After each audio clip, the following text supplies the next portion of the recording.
நேபாளத்தில் ஏற்பட்ட திடீர் வெள்ளப்பெருக்கில் சிக்கி இதுவரை 55 பேர் இறந்துள்ளனர். வெள்ளத்தில் சிக்கிய தமிழகத்தைச் சேர்ந்த சுமார் 20க்கும் மேற்பட்டோர் காத்மண்டுவுக்கு வடக்கே 150 கிலோமீட்டர் தொலைவில் உள்ள திமுரு ஆயுதப்படை முகாம் பகுதிகள் பாதுகாப்பாக மீட்கப்பட்டுள்ளனர். நேபாளம் மற்றும் சீனா இடையிலான ரசுவாகதி எல்லையின் வடகிழக்கே 20 கிலோமீட்டர் தொலைவில் இமயமலையில் ஏற்பட்ட பனிப்பாறை சரிவு மற்றும் பனிப்பாறை வெடிப்பு காரணமாக திடீர் பெருவெள்ளம் ஏற்பட்டது என நேபாள அரசு அதிகாரப்பூர்வ அறிவிப்பை வெளியிட்டுள்ளது. நேபாள வெள்ளப்பெருக்கில் தமிழர்கள் உள்பட இந்தியர்கள் பலர் காணாமல் போனதாக வரும் செய்திகள் அறிந்து மிகுந்த அதிர்ச்சியும் துயரமும் அடைந்ததாக முதல்வர் விஜய் வேதனை தெரிவித்துள்ளார். வெள்ளத்தில் சிக்கிய தமிழர்களை மீட்கவும் பாதுகாப்பை உறுதி செய்யவும் தேவையான நடவடிக்கைகள் எடுக்கப்பட்டுள்ளது என்றார். நேபாளத்தில் சிக்கிய தமிழர்களை மீட்பது குறித்து மத்திய வெளியுறவு அமைச்சகத்துடன் அரசு தொடர்ந்து ஆலோசனை நடத்தி வருவதாக அமைச்சர் வினோத் தெரிவித்துள்ளார். நேபாளத்தில் ஏற்பட்ட திடீர் வெள்ளத்தில் சிக்கி மீட்கப்பட்ட இந்திய யாத்ரீகர்கள் மற்றும் சுற்றுலாப் பயணிகள் இந்திய விமானப்படையின் C-17 விமானம் மூலம் நாளை தாயகம் அழைத்து வரப்படுகின்றனர். நேபாளத்தில் ஏற்பட்டுள்ள வெள்ளப்பெருக்கு நெருக்கடிக்கிடையே உள்நாட்டு விமான கட்டணங்கள் பன்மடங்கு உயர்த்தப்பட்டுள்ளது பயணிகளிடையே கடும் அதிர்ச்சியை ஏற்படுத்தியுள்ளது. கட்டணத்தை குறைக்க நேபாள MP குஷ்பு ஒலி வலியுறுத்தியுள்ளார். வெள்ளத்தால் பாதிக்கப்பட்ட நேபாளத்திற்கு 10 டன் நிவாரணப் பொருட்கள், அத்தியாவசிய மருந்துகள் அனுப்பி வைக்கப்பட்டுள்ளதாக வெளியுறவுத்துறை அமைச்சர் ஜெய்சங்கர் தெரிவித்துள்ளார். நேபாளத்தில் ஏற்பட்ட வெள்ளம் நிலச்சரிவில் 57 தமிழர்கள் உட்பட 400 இந்தியர்கள் அங்கு சிக்கி தவிக்கின்றனர். கும்பகோணம், மயிலாடுதுறை உள்ளிட்ட பகுதிகளில் இருந்து சென்ற 57 பேர் நேபாள வெள்ளப் பகுதியில் சிக்கி தவிக்கின்றனர். நேபாளம் வெள்ளம் நிலச்சரிவில் 105 இந்தியர்கள் உட்பட மொத்தம் 291 வெளிநாட்டினரை காணவில்லை என அந்நாட்டு அதிகாரிகள் தெரிவித்துள்ளனர். நேபாள நாட்டினர் 93 பேர் காணாமல் போய்விட்டதாக கூறியுள்ளனர். நேபாளத்தில் ஏற்பட்டுள்ள வெள்ளத்தால் பீகாருக்கு வெள்ள அபாய எச்சரிக்கை விடுக்கப்பட்டுள்ளது. கோசி, கண்டக், பாக்மதி நதிகள் பாயும் பீகாரின் 8 மாவட்ட கரையோர மக்களுக்கு வெள்ள அபாய எச்சரிக்கை கொடுக்கப்பட்டுள்ளது. நேபாளம் வெள்ளம் தொடர்பான உதவிக்கு 180039039793 என்ற கட்டணமில்லாத எண்ணை தொடர்பு கொள்ளலாம் என அரசு அறிவித்துள்ளது. தொடர்புக்கு 8060099001 மிஸ்டு கால் தர 8069009900 எண்கள் கொடுக்கப்பட்டுள்ளது. நேபாளத்தில் ஏற்பட்டுள்ள வெள்ளம் மற்றும் நிலச்சரிவில் சிக்கியுள்ள தமிழர்களை மீட்க மத்திய அரசின் இந்திய தூதரகம் மூலம் தமிழக அரசு தீவிர நடவடிக்கை எடுத்து வருகிறது. நேபாளத்தின் இயற்கை பேரிடர் மீட்புப் பணிகளுக்கு உதவ இந்தியா தயார் என பிரதமர் மோடி தெரிவித்துள்ளார். நேபாள பிரதமர் பாலேந்திர ஷாவுடன் தொலைபேசியில் பேசி இரங்கல் தெரிவித்ததாகவும் கூறியுள்ளார். நேபாளம் வெள்ளம் பீகாருக்கு அச்சுறுத்தலை ஏற்படுத்தியுள்ள நிலையில் பீகார் முதல்வருடன் அமித்ஷா பேச்சுவார்த்தை நடத்தினார். நேபாளத்தில் ஏற்பட்டுள்ள வெள்ளத்தில் பலர் இறந்த செய்தியால் அதிர்ச்சியடைந்துள்ளேன் என காங்கிரஸ் தலைவர் மல்லிகார்ஜுன கார்கே தெரிவித்துள்ளார். கடினமான சூழலில் நேபாளத்திற்கு அனைத்து உதவிகளையும் இந்தியா வழங்க வேண்டும் என வலியுறுத்தியுள்ளார். நேபாளத்தில் வெள்ளத்தில் சிக்கியுள்ள அனைத்து இந்தியர்களையும் வெளிநாட்டினரையும் போர்க்கால அடிப்படையில் மீட்க நேபாள அரசுடன் இணைந்து மத்திய அரசும் விரைந்து உதவிகளை வழங்க வேண்டும் என மாணிக்கம் தாக்கூர் வலியுறுத்தியுள்ளார். நேபாளம் வெள்ளத்தில் தமிழர்கள் மாயமான செய்தி அதிர்ச்சியளிக்கிறது என அதிமுக பொதுச் செயலாளர் பழனிசாமி தெரிவித்துள்ளார். மத்திய அரசுடன் ஒருங்கிணைந்து மாநில அரசும் தமிழர்களை மீட்க நடவடிக்கை எடுக்க வேண்டும் என வலியுறுத்தியுள்ளார். நேபாளம் வெள்ளத்தில் சிக்கி தவிக்கும் தமிழர்களை மீட்டு சொந்த ஊர் கொண்டுவர அரசு உடனடியாக நடவடிக்கை எடுக்க வேண்டும் என பாமக தலைவர் அன்புமணி வலியுறுத்தியுள்ளார். உலகம் முழுதும் மிகுந்த உற்சாகத்துடன் கொண்டாடப்படும் ஒரு துடிப்பான பண்டிகை ஓணம். இந்த பண்டிகையால் மக்களிடையே மகிழ்ச்சி, ஒற்றுமை மற்றும் செழிப்பு வளரட்டும் என பிரதமர் மோடி வாழ்த்து தெரிவித்துள்ளார்.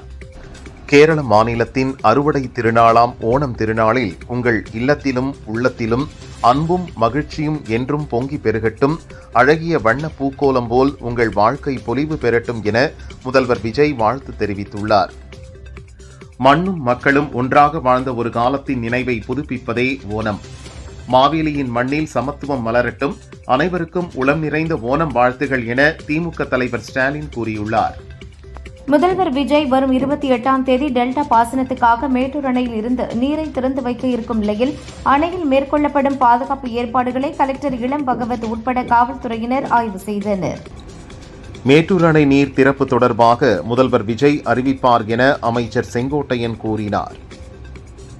எடப்பாடி பழனிசாமியின் எண்ணங்களும் நிலைப்பாடும் வேறு. அவர் திமுகவுடன் இணைந்து ஆட்சி அமைக்க வேண்டும் என்ற நிலைப்பாட்டால் தான் கட்சியிலிருந்து சிலர் வெளியேறியதாக அமைச்சர் செங்கோட்டையன் கூறினார். பரந்தூர் ஏர்போர்ட் திட்டத்திற்கு நிலம் வழங்கிய விவசாயிகளுக்கு அந்த நிலத்தை மீண்டும் வழங்குவது தொடர்பாக சட்ட வல்லுநர்களுடன் ஆலோசிக்கப்பட உள்ளது.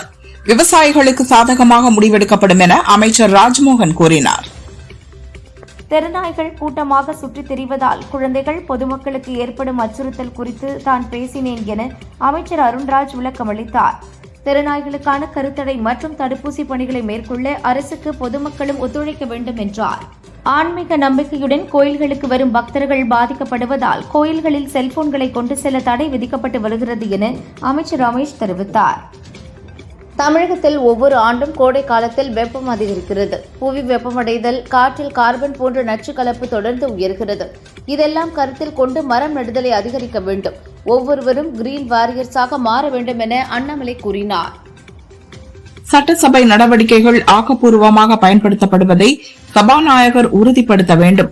நேரலையில் ஒளிபரப்பாகி அனைவரும் கேட்ட பிறகு அதை நீக்குவதால் எந்த பயனும் இல்லை என மார்க்சிஸ்ட் கம்யூனிஸ்ட் மாநில செயலாளர் சண்முகம் தெரிவித்தார். அவை குறிப்பிலிருந்து நீக்கப்பட்ட வார்த்தைகள் சோசியல் மீடியாவில் பரவி வருவது தொடர்பாக செய்தித்துறை அமைச்சர் நடவடிக்கை மேற்கொண்டு வருவதாக அமைச்சர் செங்கோட்டையன் தெரிவித்தார். லஞ்சம் கொடுப்பதும் குற்றம், வாங்குவதும் குற்றம். லஞ்சம் கொடுத்ததை பகிரங்கமாக சட்டசபையில் ஒப்புக்கொண்ட நிதியமைச்சர் மரிய வில்சன் மற்றும் முன்னாள் கல்வி அமைச்சர் மகேஷ் மீதும் அரசு உரிய நடவடிக்கை எடுக்க வேண்டும் என நயினார் நாகேந்திரன் வலியுறுத்தியுள்ளார். அமைச்சர் ஏதாவது பேசினால் அதற்கு பதில் சொல்லுங்கள். அதை விடுத்து எங்கள் குடும்ப விவகாரங்களை சட்டசபையில் பேசுவது அநாகரிகமானது என Lalgudi MLA Lima rose Martin ஆவேசமாக கண்டித்துள்ளார். உசிலம்பட்டி எம்எல்ஏ விஜய் தனது உயிருக்கு அச்சுறுத்தல் இருப்பதாக கூறி பாதுகாப்பு கேட்டு மனு அளித்த நிலையில் அவருக்கு இன்று முதல் துப்பாக்கி ஏந்திய போலீசார் பாதுகாப்பில் ஈடுபடுகின்றனர். போலீசார் இருவர் சுழற்சி முறையில் பாதுகாப்பு வழங்க உள்ளனர். வடகிழக்கு பருவமழை முன்னெச்சரிக்கை பணிகளை மேற்கொள்ள சென்னையில் உள்ள 15 மண்டலங்களுக்கும் தனித்தனியாக IAS அதிகாரிகளை நியமித்து தமிழக அரசு உத்தரவிட்டுள்ளது. டெல்லியை தொடர்ந்து தமிழகத்திலும் பன்றிக் காய்ச்சல் வேகமாக பரவுகிறது என சுகாதாரத்துறை தெரிவித்துள்ளது. ஜனவரியில் 19 பேருக்கு பாதிப்பு இருந்த நிலையில் தற்போது 339 பேராக உயர்ந்துள்ளது. 2047க்குள் இந்தியா வளர்ச்சியடைந்த நாடாக மாறுவதற்கு வலுவான உள்நாட்டு பாதுகாப்பு அடிப்படையாக இருக்க வேண்டும். உள்நாட்டு பாதுகாப்பை பலப்படுத்தாமல் வளர்ந்த இந்தியாவை உருவாக்க முடியாது என மத்திய உள்துறை அமைச்சர் அமித்ஷா தெரிவித்தார். பெண்கள் ஆடை அணியும் விவகாரத்தில் நடிகைகள் கங்கனா ரணாவத், கீர்த்தி சனோன் இடையே ஏற்பட்ட மோதலில் லோக்சபா எதிர்க்கட்சித் தலைவர் ராகுல் உள்ளே புகுந்து பெண்களை கிண்டல் செய்வதை நிறுத்துங்கள் என்று கருத்து தெரிவித்திருப்பது காங்கிரஸ் கட்சியினர் மத்தியில் அதிர்ச்சி ஏற்படுத்தியுள்ளது.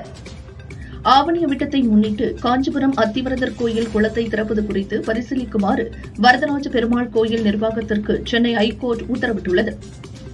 நியூயார்க் மேடிசன் ஸ்கொயரில் வரும் 29ஆம் தேதி நடக்கவுள்ள RSS தலைவர் மோகன் பகவத்தின் நிகழ்ச்சிக்கு நியூயார்க் மேயர் ஜோரான் மம்தானி கடும் எதிர்ப்பு தெரிவித்துள்ளார். இந்தியா அனைத்து மக்களையும் உள்ளடக்கிய ஒரு மதசார்பற்ற நாடு. பிரிவினைவாத சித்தாந்தங்களை என்னால் ஏற்க முடியாது என்றார்.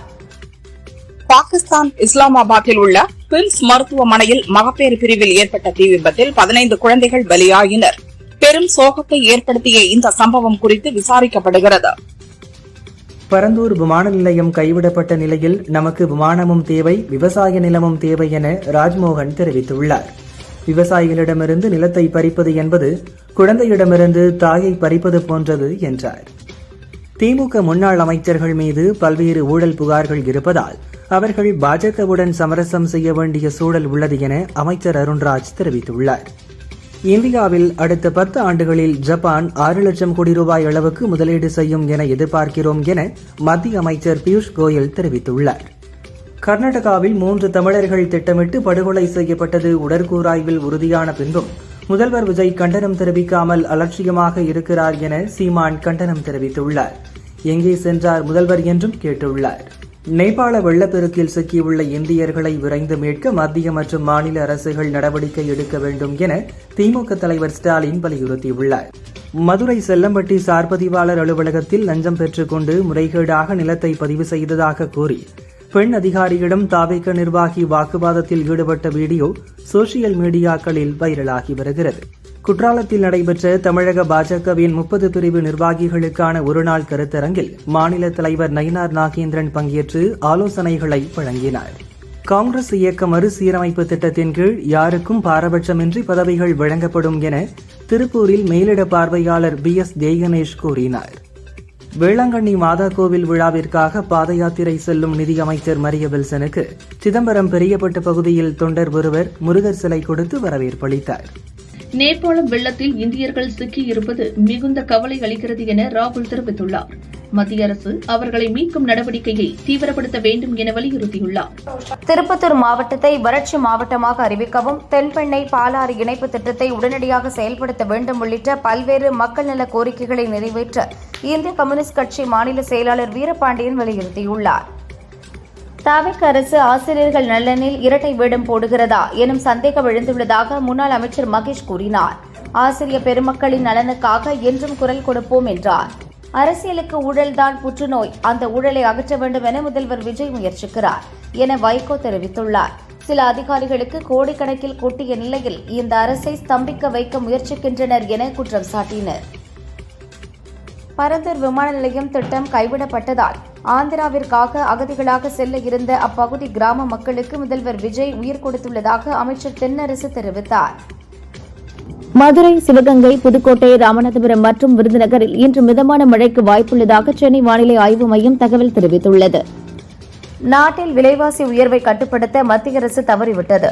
பண்டிகை நாட்களில் பருப்பு மற்றும் காய்கறிகளின் விலை உயர்வால் மக்கள் பாதிக்கப்படுவதாக காங்கிரஸ் தலைவர் மல்லிகார்ஜுன கார்கே தெரிவித்துள்ளார்.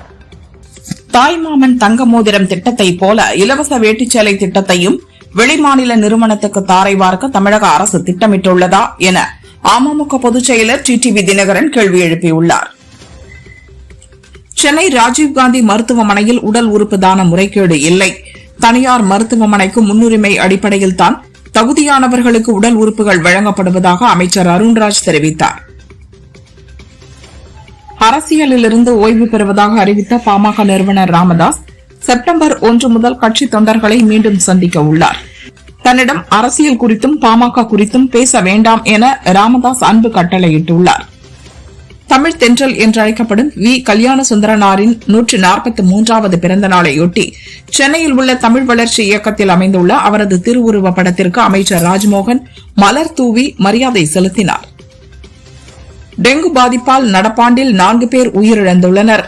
பருவகால காய்ச்சல்களை தடுக்க முன்னெச்சரிக்கை நடவடிக்கை தீவிரமாக எடுத்து வருவதாக அமைச்சர் அருண்ராஜ் கூறினார். பிறப்பால் நான் கிறிஸ்தவன், வளர்ப்பால் அனைத்து மதத்தினராலும் அங்கீகரிக்கப்பட்டவன். எனது சிந்தனை எல்லா மதங்களுக்கும் உரியது. நான் சமத்துவமானவன். அதற்காக நான் பிறந்த அடையாளத்தை மறைக்க மாட்டேன் என செயல்பட்டவர் முதல்வர் விஜய் என அமைச்சர் ஆதவ் அர்ஜுனா கூறினார்.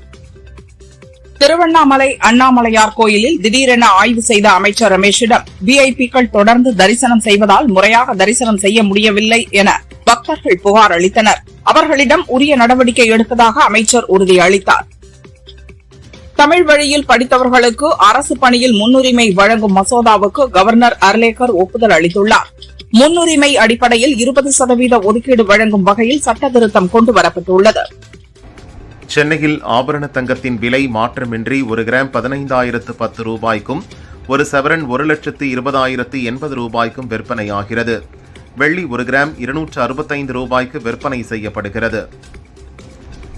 தாவேக அரசு அனைவருக்குமான அரசு. குடிசையில் இருந்து கோட்டைக்கு ஒருவர் வருகிறார் என்றால் அதுதான் உண்மையான மாற்றம் என சென்னையில் நடந்த மத நல்லிணக்க மாநாட்டில் அமைச்சர் ஆதவ் அர்ஜுனா பேசினார்.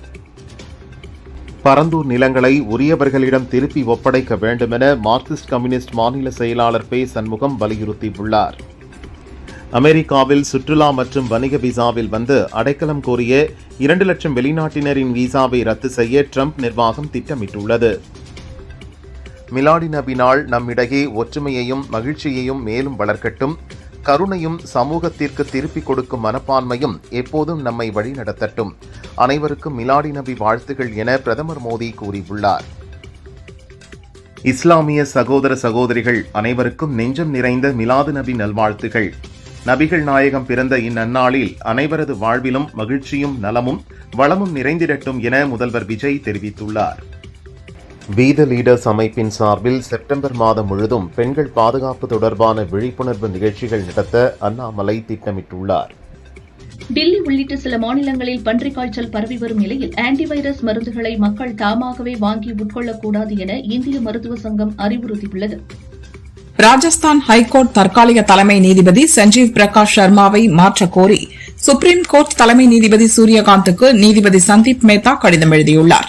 சஞ்சீவ் பிரகாஷ் சர்மா தனது பதவியை தவறாக பயன்படுத்துவதாகவும் சக நீதிபதிகளை இடமாற்றம் செய்துவிடுவதாக மிரட்டுவதாகவும் அவர் குற்றம் சாட்டியுள்ளார். விஷத்தன்மை கொண்ட ஊமத்தங்காய் மற்றும் விதைகளை ஆன்லைனில் விற்றதால் அமேசான், ஸ்விக்கி, இன்ஸ்டாமார்ட், பிக் பாஸ்கெட் ஆகிய நிறுவனங்களின் உணவு உரிமங்களை கர்நாடக அரசு சஸ்பெண்ட் செய்துள்ளது. உத்தரப்பிரதேசத்தில் 60 வயதுக்கு மேற்பட்ட பெண்களுக்கு அரசு பஸ்களில் இலவச பயணம் வழங்கும் திட்டத்துக்கு மாநில அமைச்சரவை ஒப்புதல் வழங்கியுள்ளது. மகாராஷ்டிராவில் கட்டாய மதமாற்ற தடை சட்டம் முழுவீச்சில் அமலுக்கு வந்துள்ள நிலையில் சர்ச்சுகளுக்கு வருவோரிடம் சுயவிருப்ப பிரகடன படிவம் பெறும் நடைமுறை துவங்கியுள்ளது. சங்கரன் கோவில் அருகே கழுகுமலை சாலையில் வேனும் காரும் நேருக்கு நேர் மோதிய விபத்தில் காரில் இருந்த மருது, இளையராஜா ஆகியோர் பலியானார்கள். 10க்கும் மேற்பட்டோர் சிகிச்சை பெற்று வருகின்றனர். தெலங்கானா மாநிலம் சூர்யாபேட்டில் லாரி மீது தனியார் பஸ் மோதிய விபத்தில் 5 பெண்கள் உள்பட 6 பேர் பலியானார்கள். 35க்கும் மேற்பட்டோர் படுகாயமடைந்தனர். காவிரி டெல்டா பாசன பகுதிகளின் விவசாய தேவையை பூர்த்தி செய்யும் வகையில் மேட்டூர் அணையை செப்டம்பர் 1ஆம் தேதி முதல்வர் விஜய் திறந்து வைக்கிறார். இதன் மூலம் அடுத்த 45 நாட்களுக்கு டெல்டா பாசன நிலங்கள் பயன்பெற உள்ளன.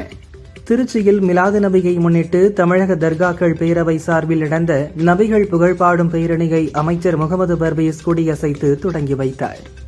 காமன்வெல்த் போட்டியில் வெள்ளிப் பதக்கம் வென்ற தமிழக வீரர் ராஜா முத்துப்பாண்டியை நடிகை சிம்ரன் நேரில் அழைத்து பூங்கொத்து வழங்கி வாழ்த்து தெரிவித்தார். சர்க்கரை, நெய், கோதுமை உள்ளிட்ட மூலப்பொருட்களின் விலை உயர்வாலும் உற்பத்தி செலவு அதிகரிப்பாலும் திருநெல்வேலி அல்வா மற்றும் இனிப்பு வகைகளின் விலை கிலோவுக்கு 20 ரூபாய் உயர்த்தப்பட்டுள்ளது. திருப்பூர் பெரியாண்டிபாளையம் சோதனை சாவடியில் வாகன தணிக்கையின் போது பழம் ஏற்றி வந்த வாகனத்தை நிறுத்தி டிரைவரிடம் 500 ரூபாய் லஞ்சம் வாங்கிய போலீஸ் ஏட்டு மதன் சஸ்பெண்ட் செய்யப்பட்டார். பணி நிரந்தரம், ஓய்வூதியம், ஓய்வு வயதை 60ஆக உயர்த்த வேண்டும் உள்ளிட்ட கோரிக்கைகளை வலியுறுத்தி ஆகஸ்ட் 28இல் வேலை நிறுத்தம் செய்யப்போவதாக டாஸ்மாக் பணியாளர்கள் சங்கம் அறிவித்துள்ளது. நேபாள குடியேற்றத்துறை அலுவலகத்தில் இருந்த ஈஷா கைலாஷ் யாத்திரை குழுவில் தமிழகத்தைச் சேர்ந்தவர்கள் யாரும் இல்லை. அங்கிருந்து 77 பேரும் வெளிநாட்டைச் சேர்ந்தவர்கள் என ஈஷா யோகா மையம் அதிகாரப்பூர்வமாக அறிவித்துள்ளது. நேபாள் வெள்ளத்தில் சிக்கி பலியானோர்களின் குடும்பத்தினருக்கு ஆழ்ந்த இரங்கலை தெரிவித்துள்ள வெளியுறவுத்துறை அமைச்சர் ஜெய்சங்கர், இந்த நெருக்கடியான சவாலான சூழலில் நேபாள் மக்களுக்கு இந்தியா உறுதுணையாக நிற்கிறது என குறிப்பிட்டுள்ளார். ஜம்மு காஷ்மீரின் சம்பா மாவட்ட வனப்பகுதியில் சேட்டிலைட் தொடர்பு சிக்னல்கள் கண்டறியப்பட்டதை அடுத்து பாதுகாப்பு படையினர் தீவிர தேடுதல் மற்றும் வாகன சோதனையில் ஈடுபட்டுள்ளனர். தேனி மீனாட்சி சுந்தரேஸ்வரர் கோவிலில் ஆவணி மாத வளர்பிறை சதுர்தசியை முன்னிட்டு நடராஜ பெருமானுக்கு சிறப்பு அபிஷேக அலங்கார ஆராதனைகள் சிறப்பாக நடைபெற்றன. திரளான பக்தர்கள் வழிபட்டனர். சென்னை பெசன்ட் நகர் அன்னை வேளாங்கண்ணி ஆலயத்தின் 54வது ஆண்டு திருவிழா வரும் ஆகஸ்ட் 29ஆம் தேதி கொடியேற்றத்துடன் தொடங்கி செப்டம்பர் 8ஆம் தேதி வரை கோலாகலமாக நடைபெறவுள்ளது. செப்டம்பர் 7இல் தேர்பவனி நடக்கிறது. ஆயிரக்கணக்கான பக்தர்கள் பங்கேற்பார்கள் என எதிர்பார்க்கப்படுகிறது. சிவகங்கை தேவக்கோட்டை மேல்மருவத்தூர் ஆதிபராசக்தி சித்தர் சக்தி பீடம் ஆடிப்பூரம் கஞ்சி கலையம் விழாவில் 3000த்திற்கும் மேற்பட்ட பக்தர்கள் கஞ்சி கலையம் எடுத்தனர். திருச்சி ஸ்ரீ வரத வெங்கடேச பெருமாள் கோயிலில் ஸ்ரீனிவாச பெருமாள், ஸ்ரீதேவி பூதேவி திருக்கல்யாண உற்சவம் விமர்சையாக நடந்தது.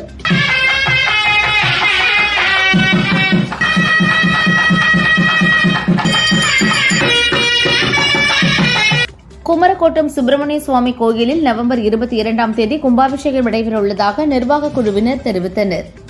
திருச்சி சமயபுரம் மாரியம்மன் கோயில் உண்டியல் காணிக்கையாக 1,57,585 ரூபாய் ரொக்கம் கிடைத்தது. தங்கம் 1 கிலோ 733 கிராம், வெள்ளி 2 கிலோ 384 கிராம் கிடைத்தது. தேனி போடி நாயக்கனூர் ஐயப்பன் சுவாமி கோயிலில் ஐம்பொன் ஐயப்பன் விக்கிரகம் பிரதிஷ்டை செய்யப்பட்டது. ஓணம் பண்டிகையை முன்னிட்டு சிறப்பு அபிஷேகம் நடைபெற்றது.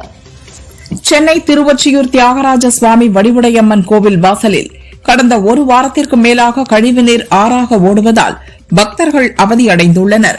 கழிவுநீரால் அப்பகுதி முழுவதும் துர்நாற்றம் வீசுகிறது. ஆவணி அவிட்டத்தையொட்டி திருத்தணி முருகன் கோயிலில் நாளை மதியம் 12 மணி முதல் மாலை 4 மணி வரை 4 மணி நேரம் நடை அடைக்கப்படும் என கோயில் நிர்வாகம் அறிவித்துள்ளது. தமிழ்நாடு மனித உரிமைகள் ஆணையத்திற்கு 2 உறுப்பினர்களை அரசு நியமித்துள்ளது. ஓய்வு பெற்ற ஐகோர்ட் நீதிபதி மஞ்சுளா மற்றும் ஓய்வு பெற்ற IAS அதிகாரி சுகந்தி இருவரும் 3 ஆண்டுகளுக்கு இப்பொறுப்பில் இருப்பார்கள் என்றும் தெரிவித்துள்ளது. திருவண்ணாமலை பௌர்ணமி கிரிவலம் மற்றும் வார இறுதி நாட்களை முன்னிட்டு தமிழக அரசு சார்பில் நாளை சென்னை கிளாம்பாக்கத்திலிருந்து 380 சிறப்பு பஸ்கள் இயக்கப்படுகின்றன. வைத்தீஸ்வரன் கோயிலில் நடந்த தமிழ் இசை விழாவில் வாத்திய கருவிகள் ஏதும் இன்றி மைக் பெட்டியிலேயே ட்ரம்ஸ் வாசித்த இசைக்கலைஞர் ட்ரம்ஸ் சிவமணி தர்மபுரம் ஆதீனம் மற்றும் பார்வையாளர்களை மகிழ்ச்சியில் ஆழ்த்தினார். பள்ளிகளில் இருப்பது போல கல்லூரிகளில் மாணவர் சேர்க்கையின் போது ஜாதி மத விவரங்களை குறிப்பிட தேவையில்லை என அரசாணை பிறப்பிக்கப்படுமா என்று சென்னை ஐகோர்ட் மதுரை கிளை தமிழக அரசுக்கு கேள்வி எழுப்பியுள்ளது.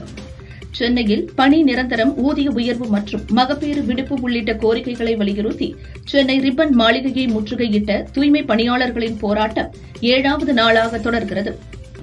பழனி இடுமன் கோயில் வெள்ளி வேல் மற்றும் தங்க நகைகள் மாயமான வழக்கில் உரிய விசாரணை அறிக்கை தாக்கல் செய்யாவிட்டால் வழக்கை வேறு விசாரணை அமைப்புக்கு மாற்ற நேரிடும் என ஐகோர்ட் மதுரை கிளை எச்சரித்துள்ளது.